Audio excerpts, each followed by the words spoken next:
Good morning, students. We'll start our first chapter, that is Bill of Exchange. Now, Bill of Exchange is basically divided into two parts. The first question, which is asked in the board exam, is regarding your performer. Your performer is of 5 marks, and journal entries they ask basically for 10 marks. Hope so you can see what I have written. I'm trying to show you.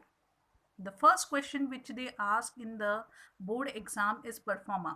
The other name of performer is specimen. It is asked for 5 marks. I will teach you in today's lecture. Basically, I will give you the idea of performer.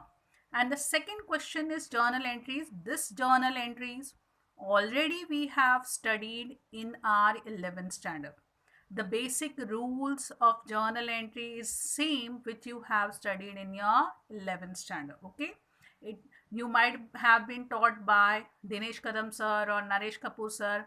If you were in my class, I would have also taught, I must have taught you journal entries. Okay, तो यहाँ पर journal entries जो है वो 10 mark के लिए पूछी जाएंगी आपको इस चैप्टर में, और 5 मार्क का परफॉर्मा बोल सकते हो या स्पेसिमेन बोल सकते हो. यहाँ तक क्लियर हुआ. अब before going forward to bill of exchange, हमने लास्ट ईयर 11th स्टैंडर्ड में बहुत सारे फर्स्ट या सेकंड चैप्टर में आपको सर ने या मैंने टर्म सिखाए थे. उनमें से एक टर्म जो है वो है ट्रांजैक्शन. यहाँ लिखा हुआ दिखाई देगा आपको ट्रांजैक्शन. ये ट्रांजैक्शन वर्ड का पहले हमको मीनिंग समझ के लेना है. What is the meaning of the word transaction? Transaction means dealing between two or more person is known as transaction. जब दो या दो से ज़्यादा लोगों के बीच में लेन देन होता है, कोई भी एक्सचेंज होता है, that is known as transaction. Now transaction, how many types we have? We have studied the types of transaction also last year. One is cash transaction. The second one is credit transaction. Now, what is the difference between cash transaction and credit transaction? I will explain you. Cash transaction का मतलब है कि जैसे seller ने buyer को goods दिए, buyer ने तुरंत ऑन द स्पॉट सेलर को कैश दे दिया. That type of transaction is known as cash transaction. Clear हुआ. और क्रेडिट ट्रांजेक्शन क्या है? क्रेडिट ट्रांजेक्शन में सेलर ने बायर को गुड्स दिए, लेकिन बायर ने ऑन द स्पॉट पैसा नहीं दिया. That type of transaction is known as credit transaction.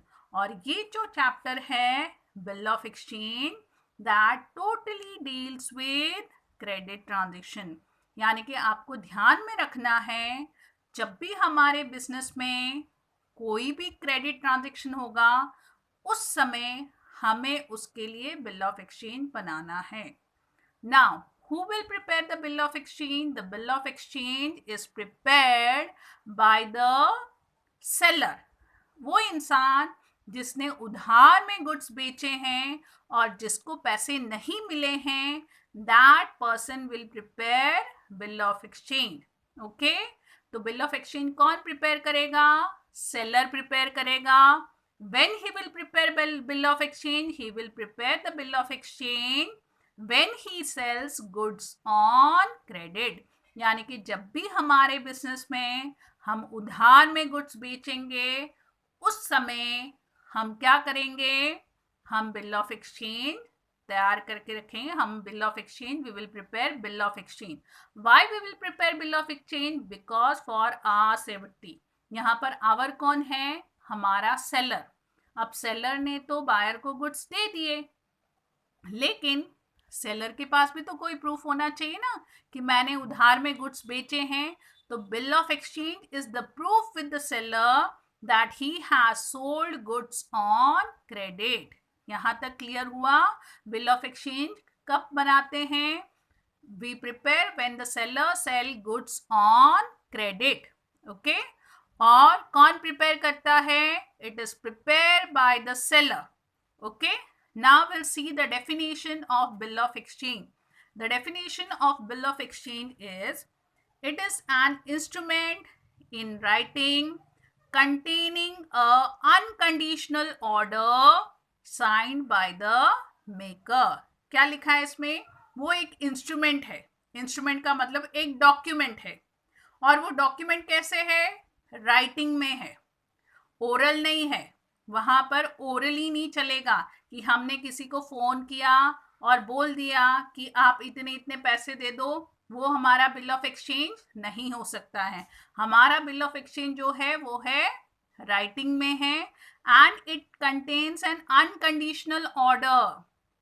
यानी कि जो भी आप सामने वाले को, बायर को बोल रहे हो, वहां पर आप उसके लिए कंडीशन नहीं रख सकते हो. And it should be signed by the maker. उसके ऊपर किसके सिग्नेचर होने चाहिए? उसके ऊपर हमारे ड्रॉवर यानी कि हमारे सेलर के सिग्नेचर होने चाहिए. ये जो वर्ड मैंने अभी यूज किया है ड्रॉवर, ये थोड़ी देर में मैं आपको एक्सप्लेन करूंगी तो आपको एकदम क्लियर हो जाएगा. होप सो यहां तक आपको समझ में आया होगा. अब हमने ट्रांजैक्शन का मीनिंग देखा, टाइप्स देखे, डेफिनेशन देखा. आगे हम पढ़ेंगे वो है features of bill of exchange. पहला फीचर क्या है? It should be in writing. क्या फीचर है? कि it should be in writing. Bill of exchange कैसे होना चाहिए? बिल ऑफ एक्सचेंज राइटिंग में होना चाहिए, यानी कि लिखा हुआ होना चाहिए. फिर सेकेंड कंडीशन क्या है? It must be stamp. उसके ऊपर वो लिखा हुआ तो होना चाहिए. It should be in return, but it should have proper stamp also. Okay, these are the two features of bill of exchange. What is the third feature? The third feature is it must be dated. पहला condition है, पहला feature है, it should be in writing. Second condition है, it should be properly stamped. The third condition है, it must be dated. उसके ऊपर तारीख भी लिखी होनी चाहिए. Okay? The fourth condition है, it must contain order to pay. यानी कि इसका मतलब क्या हुआ? आप उस बिल ऑफ एक्सचेंज में सामने वाले को ऑर्डर दे रहे हो. सामने वाला कौन है? हमारा buyer, who has purchased goods on credit. We are giving him order to pay certain amount on certain period. Okay. The fifth feature is the order must be unconditional. वो ऑर्डर कैसे होना चाहिए? वो ऑर्डर अनकंडीशनल होना चाहिए. भले आप buyer को ऑर्डर दे रहे हो, लेकिन वहां पर आप कोई कंडीशन नहीं रख सकते हो. You can't keep any condition that according to this condition you pay me money or that condition you pay me money. We can't order the buyer in bill of exchange. So how should be the bill of exchange? It must be unconditional. What is the sixth feature? The amount must be payable either to a certain person or his order. इसका मतलब क्या हुआ? कि वहां पर जो amount लिखी है वो किसको पे करनी है? Either we will pay to the seller, और जिसको भी सेलर पे बोलेगा, buyer will pay the amount to that person. समझ में आया? यानी कि बायर को पैसे किसको देने हैं? सेलर को देने हैं. लेकिन अगर सेलर बोलेगा कि मुझे ना पैसे देकर आप सो एंड सो पर्सन को पैसे दे दो, तो buyer will give money to whomever the seller is telling in that bill of exchange. The last feature is the bill of exchange must be signed by the maker. Who is the maker of bill of exchange? The maker of the bill of exchange is a seller. The person who has sold goods on credit is our maker of the bill. तो हमारा maker कौन है? Seller हमारा bill का maker है. Okay, यहां तक clear हुआ?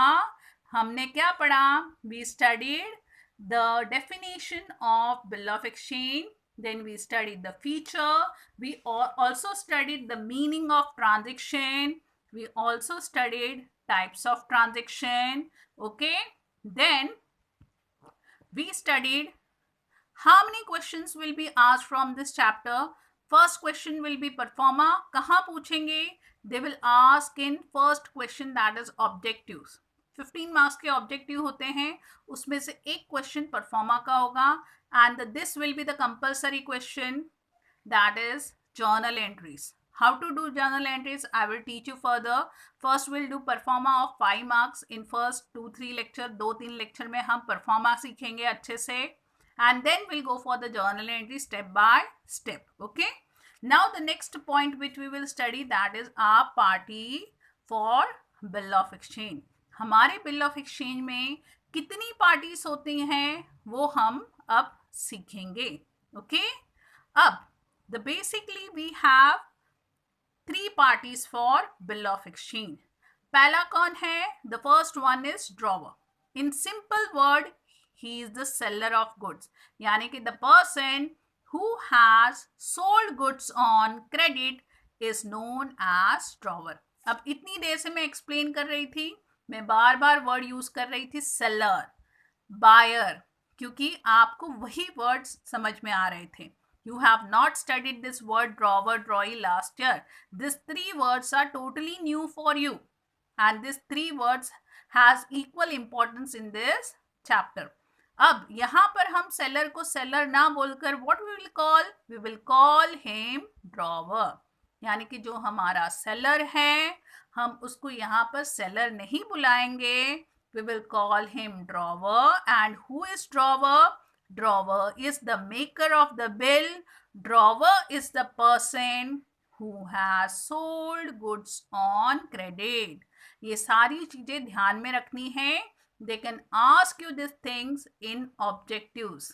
Okay, they can ask in objective, who is drawer, who is drawee, who is payee. They can ask anywhere, answer in one sentence.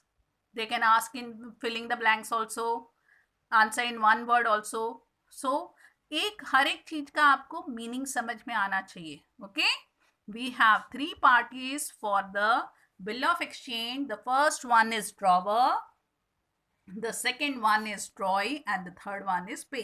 अब ड्रॉवर तो आपको समझ में आ गया कौन है. वो हमारा सेलर है, वो इंसान है जिसने गुड्स उधार में बेचे हैं. वो इंसान है who is the maker of the bill. तो ड्रॉई कौन है?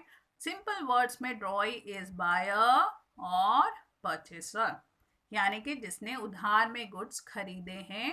That person is known as drawee. The person who has purchase goods is known as drawee. Okay, and who is payee? Payee is the third person, और you can say the third party. वो तीसरा इंसान है जिसको drawer ने, seller ने पैसे देने हैं. That person is known as payee. Okay, अब ड्रॉवर ने पैसे क्यों देने हैं? क्योंकि हो सकता है ड्रॉवर ने उससे गुड्स उधार में खरीदे होंगे.